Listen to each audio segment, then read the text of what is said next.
What's up, YouTube world? It's your boy J Dub, the #1 comment on YouTube, and I'm back with another video. Today I'm going to be doing Ready to Love DC, and the episode is called That's What Friends Are For. And for those who are new to my channel, what I do is light overviews of shows, and I don't hit every single scene or point, but again, as the #1 YouTube commenter, I enjoy hearing from y'all down in the comments. Y'all can interact with me, interact with each other, hear your points, have some fun, learn from each other, just hear different perspectives, because that's where I enjoy most about having my own channel. I have a platform where I can get down in the comments and have my subscribers get down in the comments, and it's freedom here. The motto of this channel is say what you say, and we just anything you feel like it other than a YouTube violation, I'm with it, because we all got different perspectives and opinions.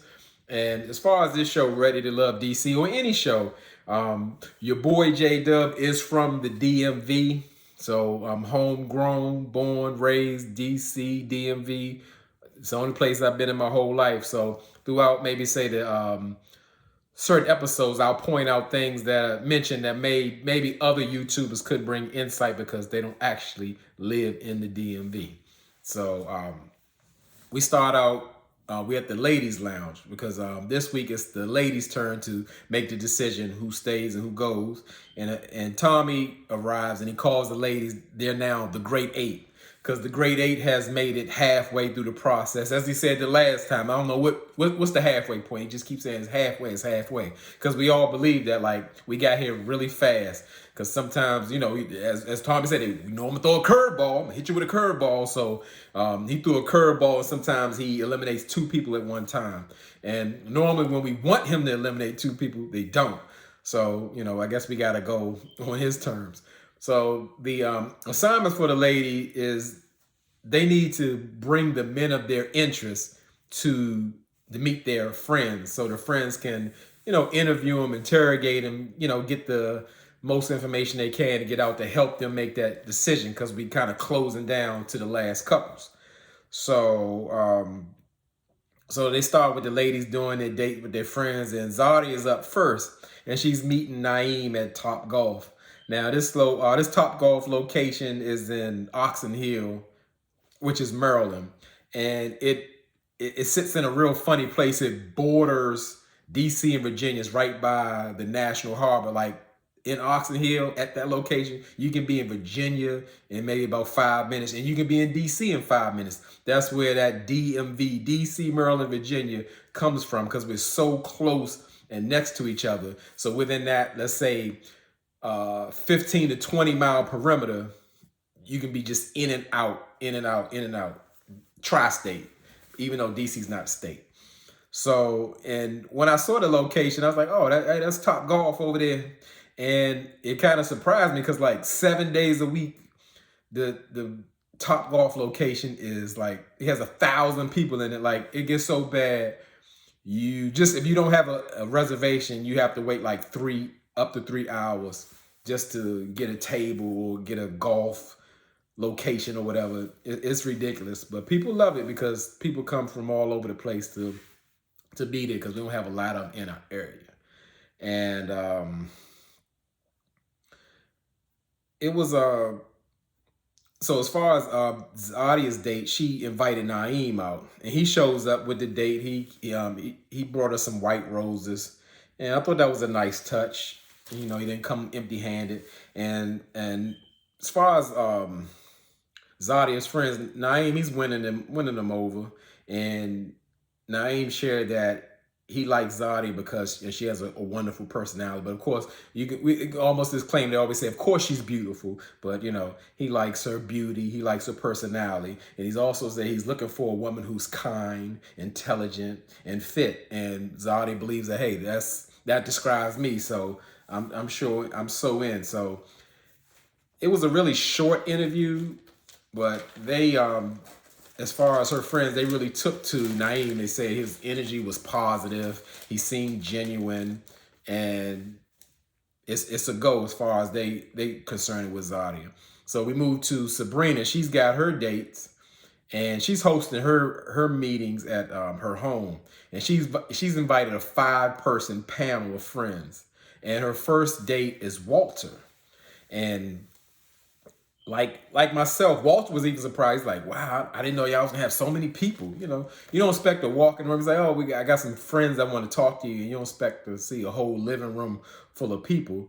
And the ladies pretty much asked Walter off the top, like, well, what brought you to, I guess, the DMV area? And he said that he had a full scholarship to Morgan State for electrical engineering. Now, Morgan State is a university that's actually located in Baltimore, which is about 40 miles outside of Washington, D.C. And it's not considered DMV, but of course we have a lot of people in the area that who've actually went to college and stayed here because we have a plethora of jobs in the government and everywhere. Like, it's the nation's capital. So like, if you're looking for work, this is the place to come because it's always work. It's a heavy government location. So I get it why people wouldn't want to go back home or go to, somewhere a smaller location. Because if you're looking for a job, anybody tell you they live in the DMV area and they ain't got no job, something wrong with them, because you can have 3 or 4 jobs if you want them. But as far as the meeting goes with Walter, he's winning the people over. And as far as I'm glad I didn't have to hear another story about Walter's late wife and why he's how he is and all of that. But that's a great thing. That's one less time we ain't got to hear. But something surprised me when I just thought about what I just told you. I was like, Walter said, like, hey, I got a full scholarship for electrical engineering at a university. And I'm thinking, didn't Walter tell us in his backstory that he was a former thug or whatever? I'm like, how hard can you be thugging and you get a full scholarship to a university for electrical engineering? That just made me say, I'm a real detailed person, so I pick up little stuff, and this ain't the only thing I pick up. So here we're gonna keep on going. But as I said, I knew he wasn't from DC. I just knew it, no matter how he acted or whatever. Like I said, I pretty much can tell. I'm almost certain I could tell who's from DC and who's not, and it's most of them. And Walter says when he saw Sabrina, he was just like instantly connected to her. He couldn't like take his eyes off of her. He was just so drawn to her. So he feels like their connection is the strongest out of all of them. And Walter, Sabrina friends asked Walter, like, does he share another connection with anyone else, any of the ladies? And he's like, no. And Sabrina's friends was like, well, you don't look like you lie or whatever. So I was like, I think he's lying. I know that he initially, what he said, he met Sabrina, he was drawn to her, but as far as I can say, he was like that with Mumin. But Mumin is a little tough because like Mumin, she like a little kid, she'll go with anybody. So that's a whole nother subject, but I don't really believe that story. So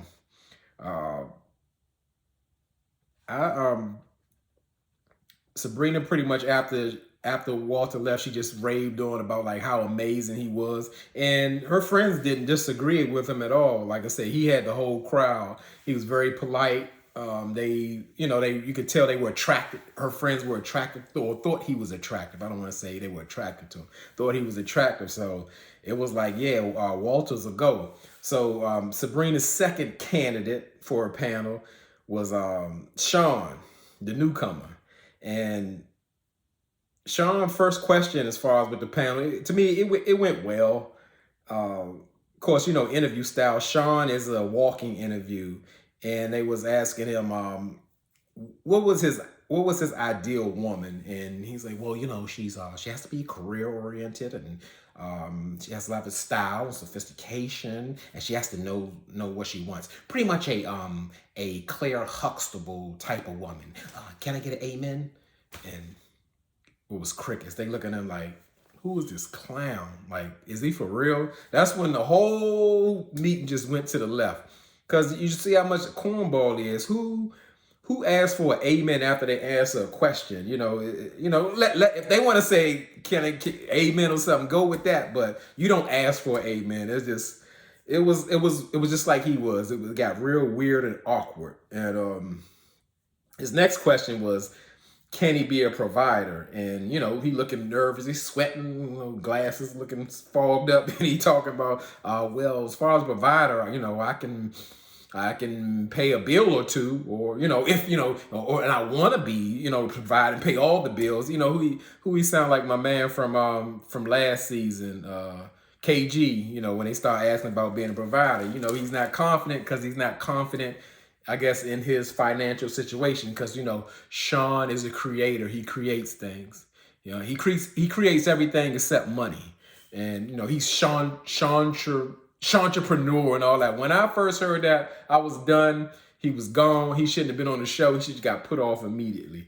So anyway, and it don't get no better from here, because Sabrina kind of prompted her panel. She was saying, like, she wanted to bring clarity from the statement that Sean made at their date, when she said it might be a red or pink flag or whatever, when he was like, yeah, I want to, get into you and all that, and see what's there, but I don't want to, later down the road, like 2 months, hurt you and all that kind of stuff. And she kind of didn't know what she meant. To me, I think she should have asked for clarity right there in the date, in the moment. And to me, she would have got her answers, and Sean wouldn't even been at that interview.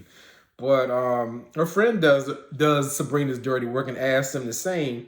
And pretty much Sean, he was still like talking around it, and he wouldn't like really answer the question like with clarity. He started talking about, he's going to be transparent, he's going to be honest and all of that. And the one guy in the panel, in Sabrina's panel, was like, ho, let's clear it up. The comment was, you were going to hurt her. You could possibly hurt her in a 2-month span. And he's like, how could that happen if you're being open and honest and transparent in the situation? He's like, make it make sense. And then in Sean's confession, he's like, hold up, fella.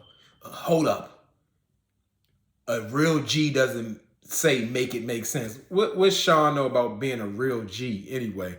So, I mean, like, when I tell you Sean is a clown, I mean, he is super clown. I mean, he irritates my soul and my spirit. And it's like, this man has got to be an actor. He talking about it. And I understood what the guy say. And we say that here or whatever. And it's not feminine. Make it make sense. You talking in circles. You're not even making sense. Let's get with it. Like, so they cut through it. And one of Sabrina's friends was like, well, to her, when she hears that, I'll hurt you, I may hurt you down the line or whatever, it sounds like more I'm giving you a disclaimer that when I let you down, because it allows me to play the field, and then once I hurt you, it'll be done with you. I can say, well, I did tell you that I might hurt you in a 2-month period. It sounds like game.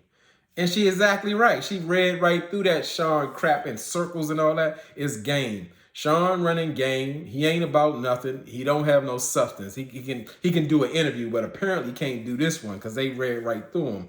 And I really appreciate that, because they tore him apart. And I was so glad to see that. And one thing I didn't like, even though it's Sean, y'all can do whatever y'all want to Sean, but one of Sabrina's panelists, like right in the middle of the meeting, was like, well, look, let me tell you something, Sabrina. He was like, if you be with Sean, he's probably want to stifle your growth and all. I'm like, whoa, you ain't got to do all that. Y'all can do that after he leave and do that. Was just too much. Like, it was taking it personal. But I mean, he was right. Sabrina not going to grow with Sean. Sean ain't about nothing. He's coming at Sabrina because he wants to play with Sabrina. I put that down before in the comments before. Sean wants children at the age of 44. Sabrina's 45. She's not having any more children. So that's a deal breaker. That's not something, where Sean try to smooth over and say, well, I don't want to overlook things that I want, and I want to be transparent with you. Want kids in the future, or a woman who possibly can bear your children. That's not Sabrina. So what are you trying to do with Sabrina? Sabrina is trying to find somebody she's ready to love and be with for the long term. He's a joke. So after Sean leave, they immediately say, like, Sean is playing. he ain't for real. He's the wrong one. He not the one. Even the guy in the panel said, well, you can be his friend. The other lady said, look, we ain't got time for that. We got enough friends. So he gone. Sean, you gone. You are the weakest link. So we go to Camille's date, and she's at the Midlands bar and with her group of friends. And Midlands is a bar that is on Georgia Avenue in Northwest DC. Because as I said, DC is broke up into 4 quadrants: Northwest, Southwest, Southeast, Northeast. And Georgia Avenue is the same street that the famous Howard University is on. And it's, we call it like, it has a line of shops. Well, I'm going to say shops and restaurants and bars, for the younger people or who just want to get out and may not want to go downtown. Because as I said, the majority of DC that's not in the city is a food desert. So that is a spot that people frequently go, like for bars and stuff like Georgia Avenue, U Street, and things of that nature. And I would say watching crazy Camille's mannerism. Camille's from DC. I'm gonna put my stamp on it. And not saying we proud of what do you call it? Like the way she acts. She's, to me, say what we all say we want about Camille. Without Camille, this show would be nothing. Camille is hilarious. Camille is crazy. And, she crazy as you let her get, because she's still crazy, but she's not that way around her friends. And I guess that's with most people. They're not, with the opposite sex, they come off a little different. But I could tell by the way Camille speaks and certain things she do. She's from DC, even though, that craziness, because just the same way before we go too far, and like even the same way she does her impressions. We do that, like we get each other, as we say, we joning on each other. So we imitate people often. So maybe that's why some people can enjoy the impressions that I do, because that's what we've been doing since we were children. We copy somebody and make fun of them just for fun. It's all in fun. So I'm gonna put my stamp. Camille, you are from DC. Not all these transplants they got going on. So, I mean, like I said, she just, the lady is just so animated. She's just fun.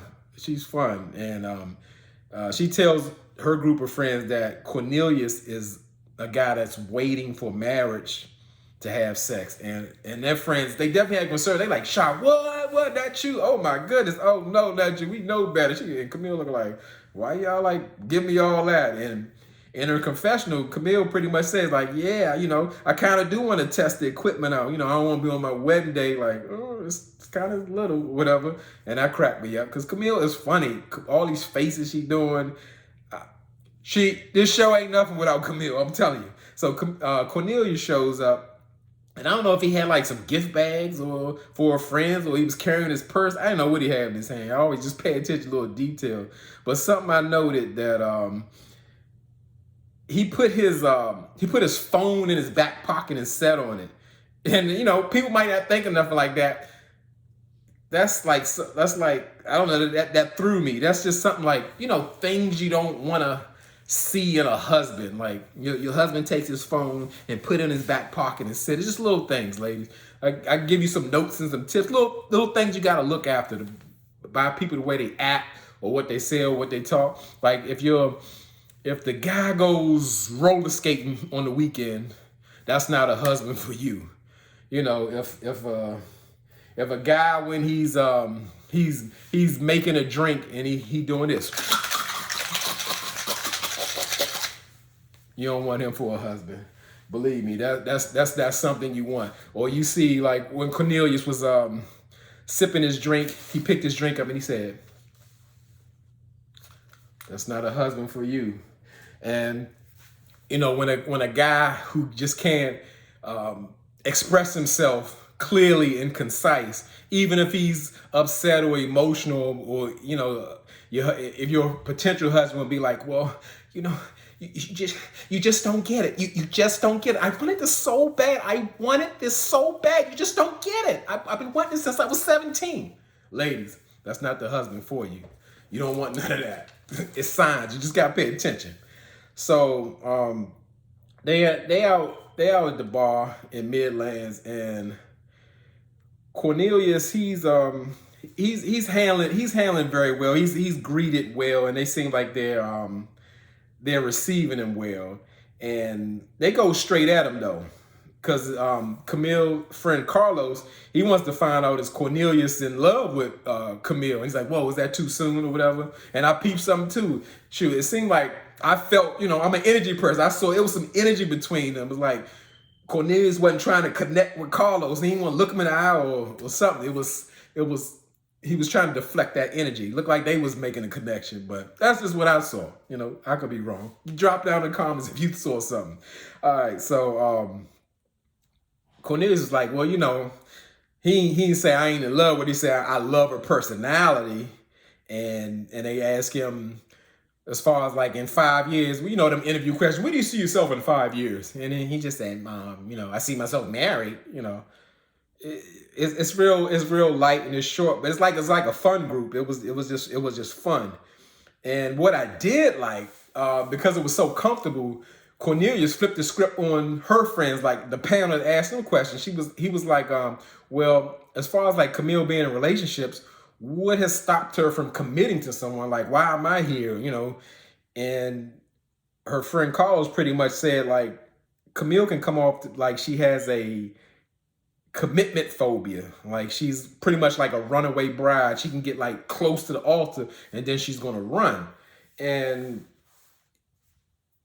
Cornelius was like looking and, and Camille like, she's going to do her faces and all that.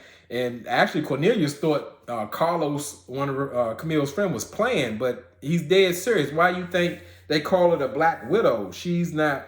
When you come in and you bring and she brings you in and you ready to settle down, she gone off to the next one. She gonna dispose of you. So he really got to watch that. And so Cornelius, he didn't stay long, and the group pretty much, they thought he was a nice guy, but was thinking like, well, with nice guys, Camille, you like walk all over him. You get tired, you get bored of him. What would make him so different? And Camille was pretty much saying like she's tired of, jumping from man to man all the time. She wants to do something different. And I get that. She wants to change. But again, I don't know how that will actually happen, because that's her pattern. What you say? She's been engaged 3 times already. So I don't see her changing, and those are real concerns. So we move on to Sydney, and Sydney, she's inviting her dates or her date to meet her friends at the what she said, the Graham Hotel. And Graham Hotel is in Georgetown, which is on the same street as the famous Georgetown University. Now, as far as I can remember, Georgetown has always been the place for like high-end shops. Anything you want to get, clothes, shoes, jewelry, that was the spot to go. You had a little change in your pocket, you go to Georgetown because you wanted to get something different and be fly and all that from back in the day.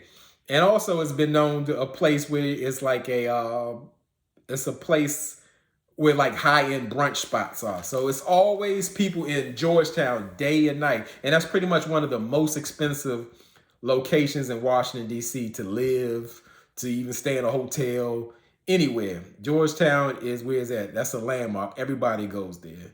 So, yeah, so they at the rooftop and they doing their little Georgetown brunch. And Sydney has a friend named Dallas, and this is a guy who she calls her gay husband. And I swear, if they not fraternal twins, they look so much alike. I mean, it looks crazy. I thought that was her brother, but she said that was her gay husband. So we're gonna have to take her word, but I swear that is her. And she mentioned to her friend Dallas and her other friend that she's waiting on Frank. And Frank, they're familiar with Frank because Frank's in the nightlife just like them. And she believed that he always had a crush on her. So Frank shows up, he greets Sydney. Looked like he was trying to kiss Sydney on the cheek, and they got a full kiss. And I was like, whoa, like something happened, something went on. They didn't got that comfortable, that close, because they knew each other before. But before we go any further, you know, I told you I'm real detailed. Little things bother me, things I have to mention. Did anybody see how chapped Frank's top lip was? I mean, it was so white. I started licking my lips. I'm like, my God. I thought when he kissed Sydney, it was going to split in half. I'm like, you know, and hey, I might have thought because her gay husband was so greased up or whatever, you know, he was so moisturized well, and Frank looked ashy. I was like, oh man, no, his lip is really that ashy. You need to sip his drink or something. It looked crazy to me. But anyway, so moving further, you know, I thought Frank was handling the questions well. You know, he kind of handled them too well. He was answering them too good, and he was asked the interesting question, like, what was, I guess, say one of his flaws he felt he had in a relationship, and he said pretty much he does too much, like in the attention department, and some people really don't vibe with that. They feel like they're being smothered, or yeah, like you say, you're just doing too much because everybody can't receive that. And surprisingly enough, Sydney said she want that. She want the man to sweat her and just be all over her and do that. So it sounded like they actually could match up. They in the nightlife, and you know, he's a smotherer, or a what would Johnny say? Johnny from Married at First Sight, he said a level 5 clinger. So they might just work out, and I would say they asked him like, what's so good about Sydney? And of course he's going to talk about her beauty. Everybody started, of course she's beautiful. Everybody's beautiful. She's beautiful, and you know, she has personality, and she glows, and they roll in the same circles. And when he would come home, he would want that image of Sydney. I'm like, he ain't said nothing. He said everything that was shallow. You know, of course, yeah, he threw the personality in, but all he talking about is image and what she looked like and what she come up. That doesn't sound like substance to me. But you know, as far as I know, the date is going well. But so Frank decides to leave, and she sends him off with a huge kiss. I mean, they wrapped up, full PDA on. Even the guy Dallas had to tell him like, "Whoa, keep your hands above the waist," because I mean, they groping and kissing and feeling. I was like, them people have definitely 100% definitely have done something extra than just going on a date. And they like Frank for the most part, but they was going on that pretty much Frank was giving pageant answers, and that just means like you're gonna give the most respectful, the most applicable answer that fits that question to put yourself in a good light. Not that you really mean it, but you're just gonna say the right thing, because some people actually interview well, and her friends both agreed they felt that way. And I would say Sydney pretty much said, well, you know, hey, I give pageant answers, so she's gonna be right there with her man giving the pageant answer. So as far as she knows, it's a go and it's a fit. So right here, I'm gonna stop, and we know we're gonna do a part 2. I like to normally cut my videos off about at the 30-minute mark so I ain't gotta rush through it, and we have no interruptions in publishing. So y'all hold tight, get with me on part 2 for the #1 commenter.